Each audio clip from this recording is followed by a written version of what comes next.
the Diamond Niner Gals podcast, opening week of the 2024 season. I'm Nick, joined as always by Kevin. Hey, what's up, Niner Nation? Producer Brad. Hey. And last but never, ever least, the HSC head coach, Ashley Chastain. Good afternoon. All right, how we feeling, folks?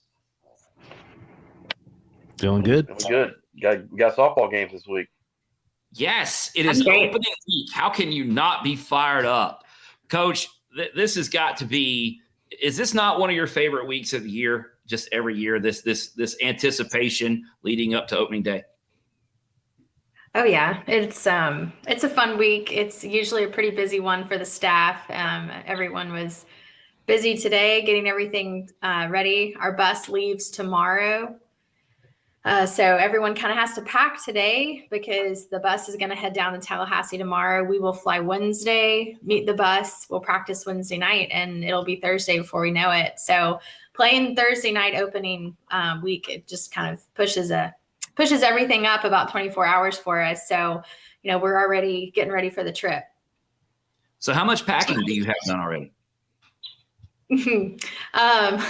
Well, I've got some of it, just going to send my luggage with the bus tomorrow. So just making sure that gotten certain things washed and in the suitcase, and we'll fly down on Wednesday. So I'll have my carry-on with me Wednesday with, all of my last minute essentials, but I'm getting there. I feel like a little bit prepared. I'm close.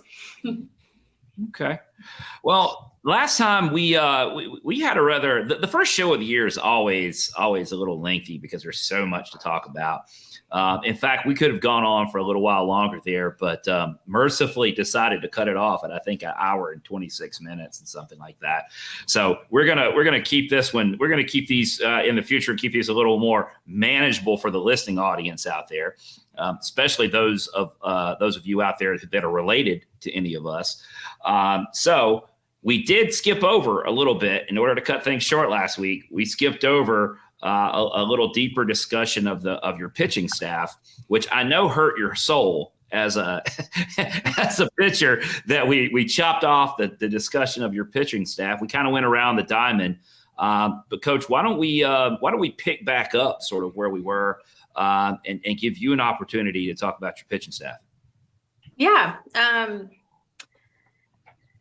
We've I think that is the area of the program from the 23 team to this year, the 24 team. I think that is the area that has grown the most, and that you're going to see probably a little bit different than last year's team. So I'd love to talk about him. I work with him every single day. I think I would like to start by talking, and I talked a little bit about this last week in that long one we did the first time. I did get a lot of heat about that from several people. So we're gonna try to keep it shorter tonight. But I think we know some of the same people. Yes. But CJ Layton is probably worth to note again. He's awesome. He joined the pitching staff in our development this year. This is year 2 for him in the program, but now he's specializing in pitching in his own coaching career. So that's been a big change in such a positive way for me to have him every single day. And then as far as pitchers, we have 7 on staff this year. And I think that everyone that has returned has gotten better and really ready to see them compete here really shortly in the next couple days. And then we've added 2 freshmen to the staff who will also have significant contribution to the season. So I think from a usage innings pitch standpoint, you're going to see a very different strategy than you've seen in the past. Last year, Sam threw, I think it was around 127 innings, give or take a few, if I remember correctly. And she won 23 games for us, sub 2 ERA. But there at the end, I think one of the disadvantages that we had in the 2023 regional was that she was just toast, battling a few injuries. because we'd thrown her a lot, and she wanted the ball. She was ready for it. The team wanted her to have the ball. But I think reflecting on that going into this year, I knew that we needed more pitching, needed more depth, needed a more of a staff mentality going into this season if we wanted to take the next step as a program. So just kind of diving into those 7, you're going to see returning Gigi Barefoot. This is her senior campaign, and really, really excited about some of the transformation that she's made here in the off season. She has really honed in on some skill. We've worked really specific things with her to make her ball flight just really powerful and really different for her this year. But I think the biggest change that she's made is just like her mental preparation. She is just a different pitcher in the circle. She has so much belief in herself, and she just exudes that to the team when she's on the field. So if you've been to any of our scrimmages, especially if you came this weekend, you're just going to see her just shoulders back, like she's just ready for the opportunity. And so she's been a highlight in the off season. I think she'll, she's going to give us a lot of fire when she's out there. Also returning Lena Elkins, who from a usage standpoint was number 2 behind Gress last year. And, freshman year learned a lot. She got a lot of great experience, and I think has really taken a step forward in every area so far in her sophomore year. I think sophomore year is tough when you do get so much experience as a freshman. Sophomore year, you kind of have to navigate like expectations and, trying to repeat, some of the success that you've had in the past, and learning how to like not put too much pressure on yourself. And I think Lena's learning how to do that. I think she's handling that beautifully. She's probably, I would say, they've all improved, but like just being so impressed with some of the improvement that she's made in her ball flight. So, how much vertical break she has on her pitches, just her command, her presence on the field. She looks like she's a sophomore and not a freshman anymore. So, she just looks really confident. And, I think physically she's in great shape. CJ, really the whole staff, we were talking about that this weekend. Just seeing her on the field, she just looks the part. She looks so strong and so physical and just so locked in when she's out there. So we're really ready to give her the ball. Bowling. But Burke Bowling is one that has been on the team for a couple years, but really hasn't had the opportunity to contribute. And most of that stems back from an injury that she experienced her freshman year that really just has set her back a couple years. But she's moved on from that. She's stronger than she's ever been, super healthy. And I think that you're going to see, her kind of break on the scene. I think she's going to be one that people don't know a lot about. They're going to look at the roster and say like, oh, she's a redshirt sophomore, but she's never pitched before. So someone that's been in the program that has impacted the program internally, but someone that really just hasn't been able to see the field a lot. And so she's just put her mind to work last summer and just, really wanted to play a bigger role this year. And she's worked really hard for that. And she looks great on the field. And then we've got 3 new ones in Leah Powell, Katie Becker, and Taylor Barlow. Taylor Barlow and Katie Becker are freshmen. They're true freshmen, walked in the program this past summer. They came for summer school and started working out in July. Really not strangers to the program. They've been committed to the program for years. And Taylor Barlow is right here from Charlotte. She's a hometown kid. She went to South Mech. And so we've just been around her a lot the past few years, and same with Katie Becker. She lives about an hour away. And so they've just been around the program. They've seen us play. So the transition for them this fall, I think, was really seamless, especially with them coming in the summer. And both of them have proven that they can get outs at this level up to this point. So I think they're going to play a factor. And then Leah Powell is our transfer from South Carolina. She's got big time velo, she got big time ball flight, and she is just got a lot of experience at the highest level. She's pitched a lot of innings at South Carolina. She knows how to get really good hitters out. So she's the one that we added with a ton of experience on the staff. And then Becker and Barlow are kind of our youth.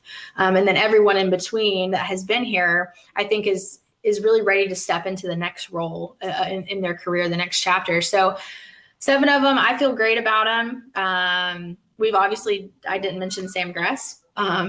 Everyone's probably like, what about Sam? Yeah, Sassy Pony's back. And obviously the alpha, she's a leader on our team, not just of the pitching staff. She's a captain for us this year. And just has kind of really taken charge, taken ownership. You ask yourself, I think when you have a season like Sam had last year of like, well, how am I, like, can I get any better than that? Like, can I live up to those expectations? Can I be better? This junior year for her, but she's better now than I've ever seen her. She looks like a true professional on the field. She looked so good. She looked really good. She started yesterday in our scrimmage, threw a couple innings and just looks really sharp. She looks like she's pitching in like April and May already, which is a really good sign. So really excited just to see her compete again. I think she's really just the face of the pitching staff, leading the charge. The team obviously has a ton of confidence in her. And I think she's been really able to mentor the other 6, which has been kind of cool for me as the coach to see her kind of take on that role of just being like a sounding board, a voice of reason. I think when she walked into the program in 2022, she was not ready for that role. And then when she, she kind of had all the success she had in 2023 season, it just gave her the confidence, I think, to really, be the ace, act like the ace, and take on that role in the locker room now. So really excited about, this year for Sam. And, for me, I'm trying to keep them just in a really confident, kind of calm, cool, collected place. You don't ever want to feel like you're putting too much pressure on them. But you want to feel like you're preparing them to pitch at a really high level, because as we're about to talk about with the weekly preview and just the schedule that we're about to embark on, like, they need to be ready to pitch at a really high level pretty much from day one of the season. So I'm just really proud of them. Probably don't tell them that enough, but I'm really proud of all 7 of them. They're tight. They want each other to be really successful. They're each other's biggest fans. And I think that that's really powerful when you have a bullpen that's really deep, really selfless, ready to just basically get any outs at any time to help the team win. And that's really the mentality that they've taken on so far. Well, Coach, I think you just did tell them, because apparently they all watch this to see what you're going to say. So I think you just did. A question about Sam's usage, and maybe this is more not specifically about Sam, but just like your general philosophy. If when you look back at the number, which was 127 innings or whatever it ended up being, like going into any season, like, do you have a number in mind? I know it's fluid as it goes out, but like, if you could write the perfect script, you're the ace on your staff, like, how many innings, give or take, are they gonna pitch? Yeah, that's a great question. We really invested in the development of our pitching staff here in the off season. We partnered with a couple just premier pitching minds and people across the country. One being OGX. It's a pitching facility that's located in Chicago, but they do a ton of work with collegiate teams. They kind of pick and choose who they work with every single year, and they wanted to work with us. They partnered with us in August, and that's kind of like an ongoing weekly partnership that we've invested in the staff. And so they've built a lot of our training.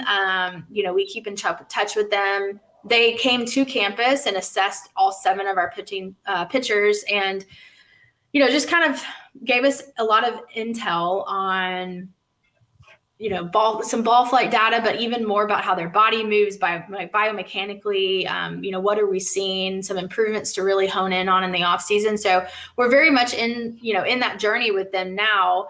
And then also we partnered with a guy named Nate Walker. He's an analytics guy. He works in the MLB and he's into college softball. He also kind of goes around and picks a lot of programs that he wants to partner and work with in college softball. And he came into town, I think October, and he spent a day with us and he just watched us throw and he collected info. He has access to, the ball flight camera system that we have installed in the stadium, and just was able to really kind of look at each of our pitchers individually, but also give us an idea of how they work best together, how the pairings, the matchups, who really would be a good matchup for this, who pairs well, who doesn't pair well. And so he gave us, his name's Nate Walker. He gave us a lot of intel on that. So we have, and we do, we look at the season, we look at our staff, and now we have all the information that we got from OGX. And then we got all the information from Nate Walker, and we just put that all on the table. And what we're able to do is kind of script out, an estimation of percentage. And so we say Sam Gress, if she can throw 30 to 35% of our innings this year, right? And then we've got 6 others. And then we've got, how many innings do we predict Barefoot will throw for us this year? How many innings do we predict Bowling will throw for us this year? And it's all just based on the preseason, and it's just based on our training and all the information that we have on them. We try to estimate kind of percentage, I think, of usage over the course of our regular season play. And honestly, we've made a commitment as a staff, and this goes beyond just CJ and I, but Katie Browder and Jody Davidson. We sit around and we're committing to, that information. It's powerful. We have a ton of data to back up these decisions, and, we believe that it's the right thing to do. So now once season gets rolling, we adapt and we adjust, and, we try to not say fixated on something that we thought was going to work, but maybe it doesn't. So, the game will tell you that, and how successful we are. But yes, we do kind of try to predict, if you will, percentage of how much each pitcher will contribute on the front end. And it all is really important. And that's something that we preach to them all the time. Like, no out is more important than the other when the game starts. We're working to an end and working to a win. And so if I ask Taylor Barlow, for example, to come in and get 2 or 3 outs for us in the middle of the game, those 2 or 3 outs could be the difference in the game. Those 2 or 3 outs are just as important as, maybe Sam throws 12 outs for us. And it all matters, and it's all really important. So they've really bought into that. And as a staff, we've really bought into that. So, but to answer your question, we do try to predict usage from a percentage standpoint on, what pitcher will give us. I know during the off season, Coach, how long is the build up? Like, I know you guys are scrimmaging weekly. As far as pitchers, like how much are they?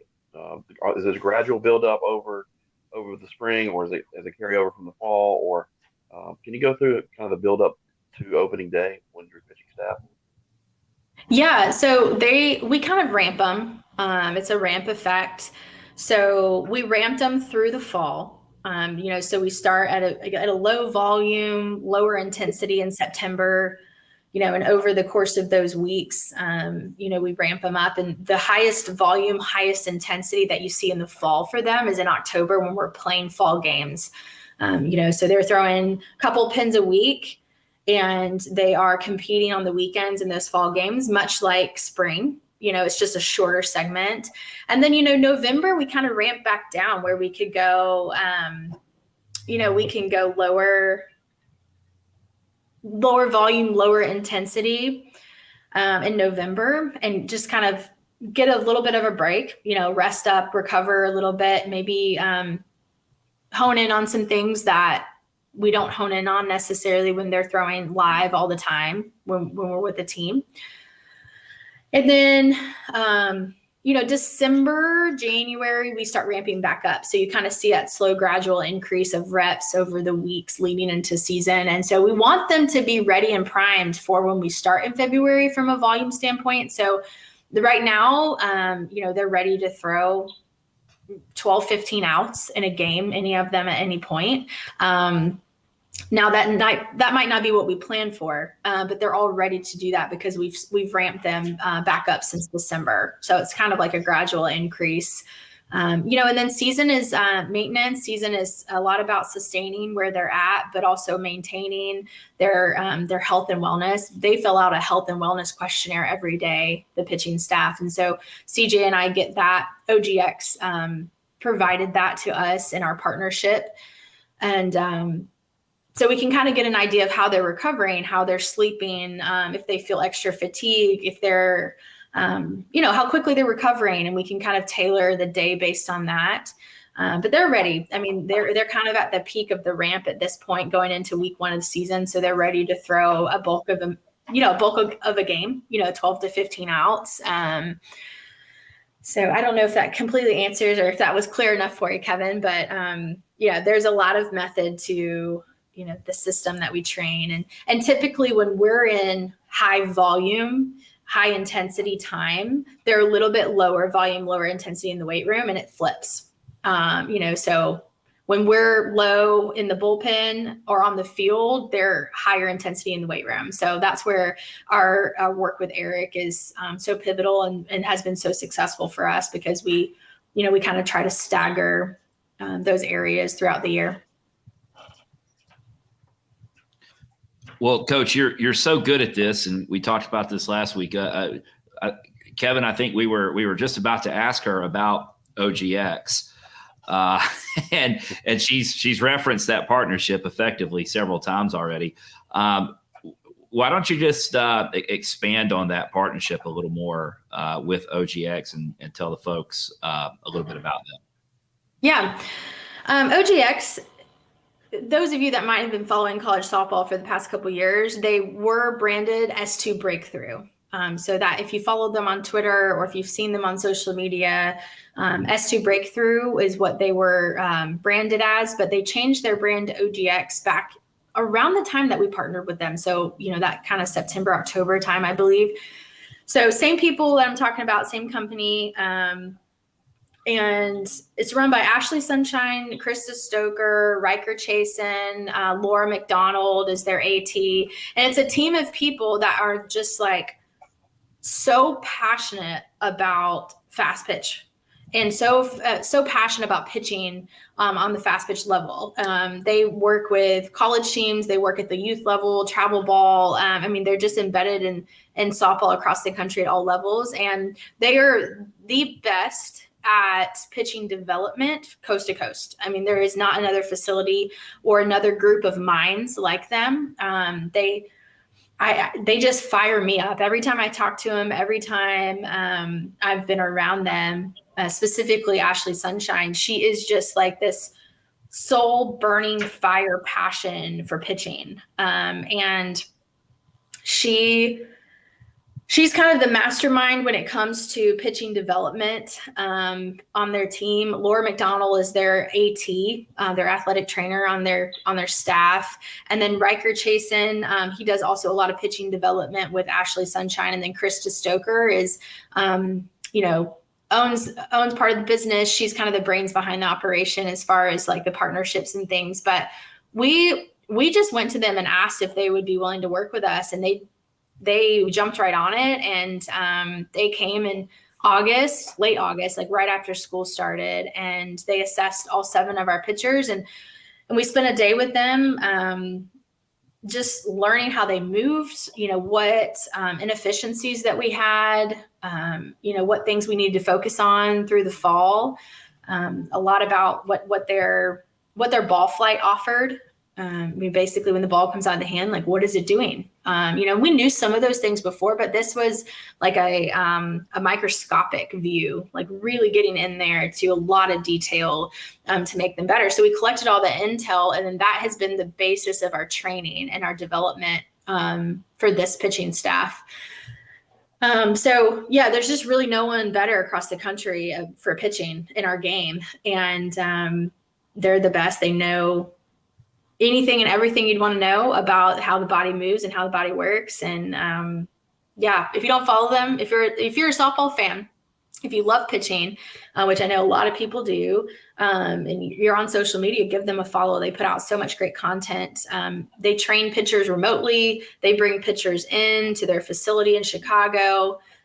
They're just a really fantastic group of people that really changed our program. They changed me, they changed CJ, they changed all of our pitchers, and they will be an integral piece of the pie this year in our success.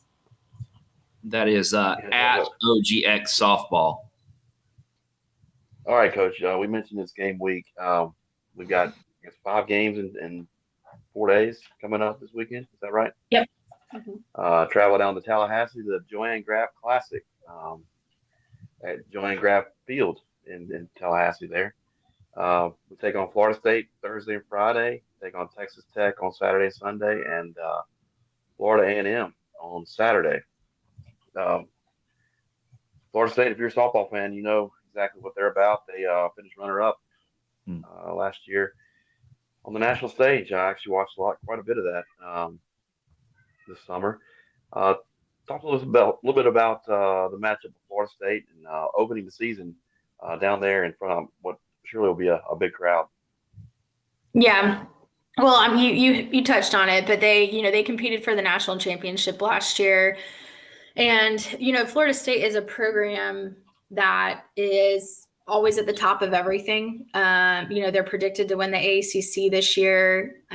They have a fantastic coaching staff, Lonnie Alameda, Travis Wilson, and her staff. They've been there a long time, and they've had a ton of great teams. They've had a ton of championship teams. So it's a team that we really respect. And, when the opportunity arose a long time ago now, probably a year and a half, 2 years ago, for us to open up the 24 season in Tallahassee. We jumped on the opportunity because if you followed us for the past couple of seasons, we love good competition. I just think if you want to be the best, you have to put yourself in those positions. Like, you have to give your team the opportunity to play in those games. And, I think it's kind of ironic. We finished the 23 campaign at the regional final on Sunday against Duke, and we're opening up the 24 campaign in what will be a super regional environment right away. If you've looked at trying to get tickets, it's already standing room only, sold out seats. I mean, it's going to be a fantastic environment, and that's what we love. I love putting the team in those environments, and they have an incredible fan base.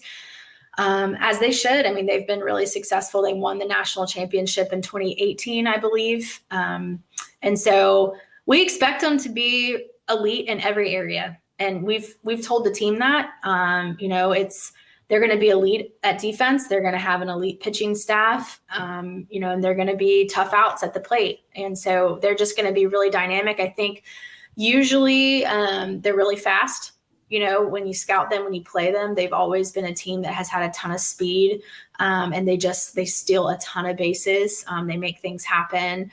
And so for us, we've just been preparing the team to, try to keep the game slow at all times, when the game starts. And that's a tall task in an environment like that. But I think we're ready. I think that, we're returning a handful of players that knows what that feels like, big crowd, under the lights, when almost everyone in that stadium is going to be rooting against the Niners. We've got a ton of players that know what that feels like. And then we've got a handful of players that will be on the field or in the game at some point, Thursday and Friday, that will be the first time they felt that. But we're going to fall to our level of training, I think, Thursday and Friday, and really the whole year. And so we've just trained our kids hard. I mean, we've challenged them since August, since we started, to prepare them for the environment that they're going to be in. I think I expect Florida State to throw multiple arms at us. I think we'll see multiple pitchers in both games. I don't think that they're going to send someone out and say, hey, go give us 7. I think they're going to have a plan with a matchup of who they're going to open with, who's going to be their first out of the bullpen, who's set to close, how many outs people are going to get. I think they're very methodical when it comes to their pitching staff usage, making those matchup decisions. And so I think that we're preparing to see every pitcher on their staff in the 2 games that we're going to play them. And then, from a defensive standpoint, they're returning really good players that have had obviously World Series experience. So, we expect them to be good. We expect them to be really good in all areas. And, but what we instill in our team and our players is that when the game starts, when we arrive in Tallahassee, Wednesday, Thursday, the game doesn't know. And we're going to be ready to go out and play the game at an elite level right back. So we're excited, but we do expect it to be a really intense environment. We've prepared them for that. I mean, that's why we're going down there, is to be in that environment. I think there'll be thousands of people there. And we're just really excited about it. I love taking the team to really great stadiums and really great college towns. I mean, I think it's a part of their growth and their experience. So, I mean, we're ready for it to be tough, ready for it to be a fight. I think it's going to be, it's cool. We play them at 6 p.m. Thursday and 6 p.m. on Friday. So we've got 2 night games with them. And, there's nothing like playing in a super regional atmosphere at a 6 p.m. start. I mean, that's just magic. Yeah, a great way to kick off the season. I'm excited. I think that game's going to be on ACC Network Extra, which is ESPN Plus. So we'll be able to watch that one, both of the games against Florida State. So we're definitely looking forward to it. And then another so-called Power 5 school, Texas Tech. They're in the Big 12. You play them on Saturday and Sunday. They're picked to finish 6th in the Big 12. What can you tell us about Texas Tech? Yeah, I think, I think Texas Tech is a little bit more of the unknown as far as what what they're going to do, what they're going to have. I think a team like Florida State, you kind of, what to expect. They competed for the national championship last year. They're returning a ton of those players. I think Texas Tech is the one that, we expect it to be a great game. Every single game that we play, we want it to be really competitive, no matter who's on the other side. But I think Texas Tech is the one that they've had a recent coaching change. Craig Snyder's their head coach. This isn't year 1 for him. I can't remember if it's year 2 or year 3, but fairly new, under his tenure. And so I think they've had a lot of transfers. They've got a lot of new players in the system. So they're somebody that I think would be a little bit less, predictable at times, and not really knowing exactly what you're going to get from some of them, just because it's a program that has a little less history, I think, than Florida State has. But I think Maddie Wright actually is on the Texas Tech roster. So we obviously have a ton of information about her. I don't know if she's going to pitch. I don't know if she's going to hit. But, if she does, we have a ton of information on her. But we expect to be, really competitive from the first pitch. I think our program has a little bit more experience and probably a little bit more veteran experience than Texas Tech's roster at this point, is kind of how I would characterize it. We've got players that have, played in postseason, that have played every day at positions the past couple of years. So I think that we probably have a little bit more veteran experience than their roster does right now. And the fourth team running that out is Florida A&M, and I know they're coming off a year, maybe not quite the success they wanted to have, but they've got a handful of really good returners, and you would expect that they would likely have a pretty decent crowd on hand in Tallahassee as well. So they provide yet another challenge for you. Yeah, I think so. I think they'll have fans in the stands, and they're located right in Tallahassee, I believe. We are playing them at Florida State, not at their place. But yeah, they'll fill the stands. I expect them to play hard. They play in a league where Historically, they're pretty good in their league. Historically, they've been to regionals by winning their conference tournament by being good in their league. So it's historically a program that has seen postseason. So I don't want our girls to be so fixated on the 2 Florida State games that, we just overlook Florida A&M, right? Like we instill that we take the field the same way every time, no matter who's on the other side, no matter what we've scouted, no matter what the history is on the other side of the field. We want to be really consistent with our approach. So whether that's Florida State, Florida A&M, Texas Tech, I want our girls to take the same approach and focus on what we do, our systems, everything that we have instilled and put into place for the past 6 months. I feel really good about our chances on all 3 opponents this weekend. It is a little bit nice for us because, traditionally we play 4 or 5 games over 3 days, Friday, Saturday, Sunday in the preseason tournaments, but we do get a little bit of an extra day playing Thursday, Friday, Saturday, Sunday. So I like our schedule. We play late Friday and Saturday, and then we turn around and play early on, Thursday, Friday. I'm sorry. We play early on Saturday, Sunday before we come back to Charlotte. So I think the quick turnaround will be Friday night's game into Saturday's game. That's a quick morning there. But I like our schedule. It's spread out a little bit with an extra day on Thursday. And, I think all 5 games are going to be tough. And I think it's a little different for us to play Florida State twice and Texas Tech twice. So we only have 3 opponents, but we have 5 games. And playing anyone more than one time is a challenge. So I think that's going to be just kind of really good for us right out of the gate. See what we're going to do with that. Yeah, you mentioned the regional atmosphere. When you're in a regional, sometimes you're going to play a team back-to-back days or a game in between. So it definitely replicates that. With I can see the seedings matching up in this bracket already. So we're definitely looking forward to it and excited to see how the Niners stack up against great competition. Yeah, Kevin, you're so right. Like I hadn't really thought about it like that. But it is like, if you really look at the tournament, it really is indicative of a regional, a predicted regional.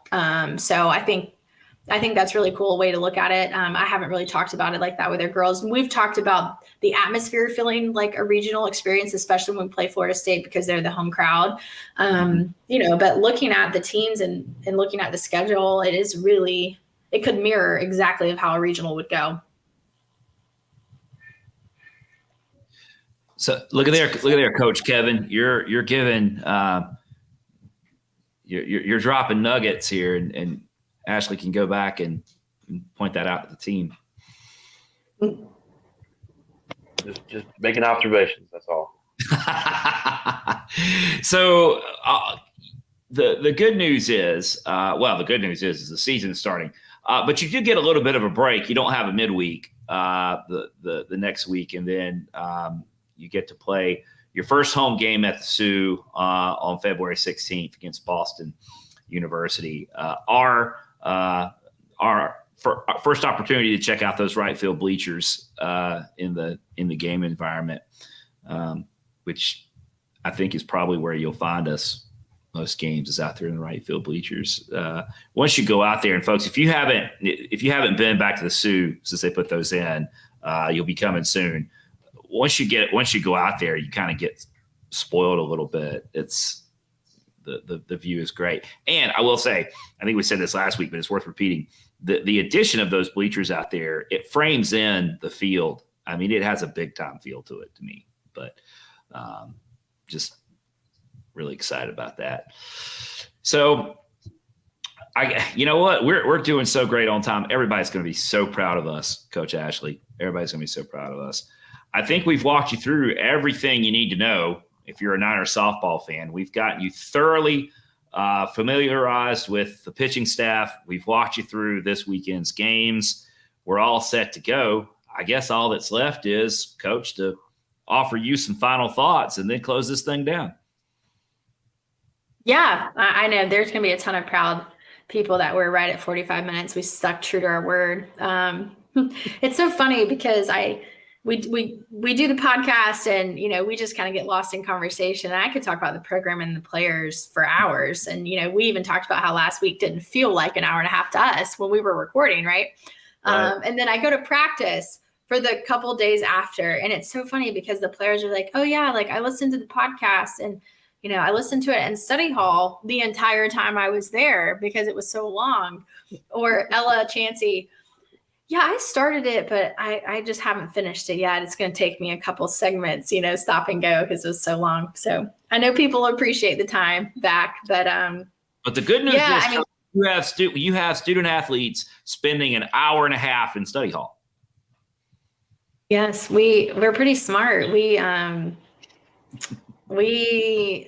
had 9 4.0s in the fall, I believe. Wow. It was, they killed it. They're super high achieving. They're quite the nerdy team, which I'm all about. But yeah, just kind of, I guess in closing, I'm just excited for the journey.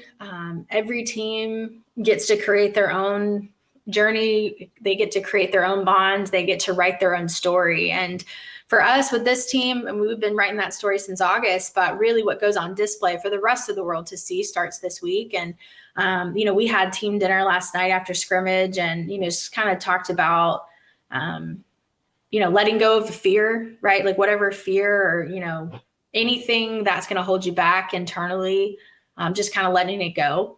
And, really what those things are. And it is a lot of pressure. They want to do so well. They want to perform at the highest level. They're so passionate about, building this program and winning championships. And it's, that comes out of their mouth all the time. It is something that we really do. We breathe that into life all the time at practice and in our training. And so I think now is just an exciting time for them to put on the uniform, the jersey, and all the work that they've put in, just begin to put it on display for all our fans and our parents and everyone that really gets behind and supports us. So I'm just excited for the journey. I'm excited for the staff. I think, we are such a family, of people that we spend a ton of time together. And, there's no better staff in the country. I mean, the staff is so prepared. They have spent months preparing for what starts here in 72 hours. And, the team is ready. I think if they're listening to this, I just want them to know that they're ready. I think they're ready. They're ready to play anyone in the country in any atmosphere possible. And I just want them to have fun. I want them to look back and say that, they let go of their fear. They didn't play with that fear. They didn't play with anything other than just a pure passion to get after it together and write this story.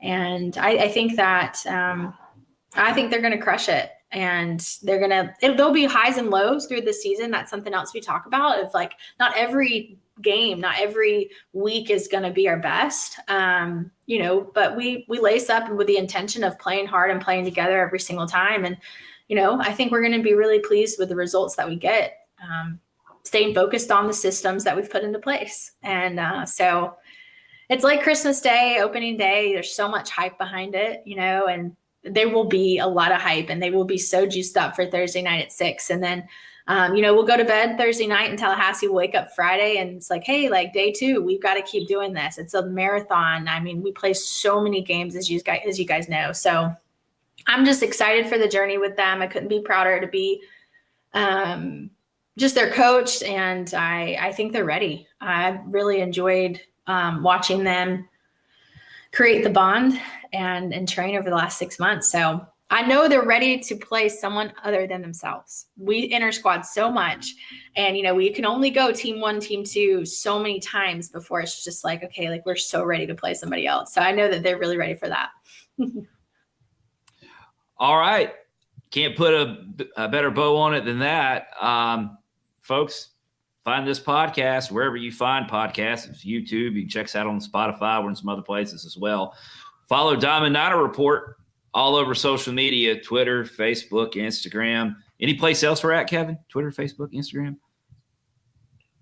I think that's it. We're on YouTube as well. Yeah, YouTube. Yeah, YouTube said YouTube. Still no TikTok. We're still not getting into that. But check us out on YouTube, primarily a Twitter platform, but we'll be all over this all season long. And the next time we see you, we'll have actual games to talk about. So that's what's so exciting. That's what's going to be so awesome. Can't wait to see everybody back here next week. So for Kevin, for producer Brad, and for Coach Ashley, this is Nick saying we'll see you at the Sioux.